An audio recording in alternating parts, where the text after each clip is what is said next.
ஓம் சாய்ராம். சாய்ராம். சத்குருவானியில் பாபா 96வது பத்தியில் சொல்ல வரதை பார்ப்போம். மரணமில்லாத ஜீவர்கள் சிலர் இருக்கின்றனர். அத்தகையவர்கள் மகாத்மாக்களே என்பதனை நிச்சயமாக தெரிந்து கொள்ளுங்கள். அவர்கள் மானிட வடிவத்தில் தென்பட்டு கொண்டிருந்தாலும் தெய்வ சம்பன்னர்களே என்று தெரிந்து கொள்ளுங்கள். உண்மையில் மரணமற்ற ஜீவன் இல்லை.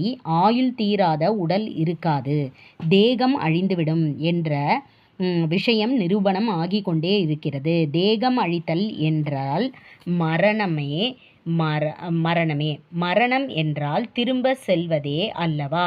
யார் எப்போதும் என்னையே நினைத்து என்னையே தியானித்து என்னையே ஆராதனை செய்கின்றார்களோ அவர்கள் மரண காலத்தில் இப்பௌதிக உலகில் தொடர்பினை விடுத்து என்னுள் பிரவேசிக்கின்றனர். அவர்கள் அவ்விதமாக என்னுள்ளேயே இருப்பார்கள். எனக்கு பிறவியும் இல்லை, மரணமும் இல்லை என்றும் இருப்பவன்.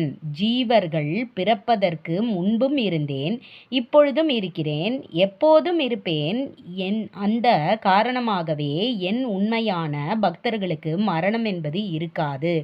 இப்பௌதிக உலகினை ஆதாரமாக செய்து கொண்டு என்னுள் பிரவேசிக்கின்றனர்.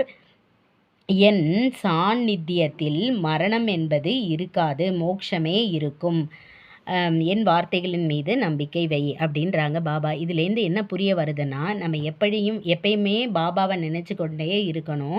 அப்போ எப்பயுமே நினச்சிக்கிட்டு பாபாவே நினச்சிட்டு இருக்கும்போது நம்ம மரணத்தை விடுத்து, அதாவது நம்ம இந்த உடல் அழிஞ்சிடும், பட் நம்மளோட ஆன்மா என்னன்னா இன்னொரு பிறப்பெல்லாம் எடுக்காது. பாபாவோட போய் ஐக்கியமாகி பாபாவோட நம்ம ட்ராவல் பண்ண ஆரம்பிச்சிருவோம். அதனால தான் நம்ம இந்த பிறவியில் இந்த ஆசைகளெல்லாம் விடுத்துட்டு, அதாவது தேவையில்லாத ஆசையை நோக்கி ஓடாமல் தேவையை மட்டும் வச்சுக்கிட்டு நம்ம பாபாவை இறுக்கமாக பிடிச்சிக்கிட்டோம் அப்படின்னாவே நம்ம மோட்சம் பெறது உறுதி. பாபா மாதிரியான சத்குருக்கள் மகாத்மாக்கள் அவங்களோட போய் நம்ம சேர்றதுக்கான வாய்ப்பை பாபா தராங்க. எப்படின்னா, அவங்கள பற்றி நினச்சா மட்டுமே போதும். ஒரு நாள் ஃபுல்லாக என்ன வேலை வேணாலும் செய்யலாம்.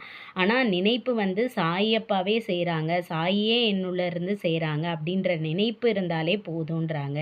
இது எவ்வளோ எளிய வழி இல்லைங்களா சாய்ராம்? இதை யோசிச்சு பாருங்கள். ஓம் சாய்ராம்.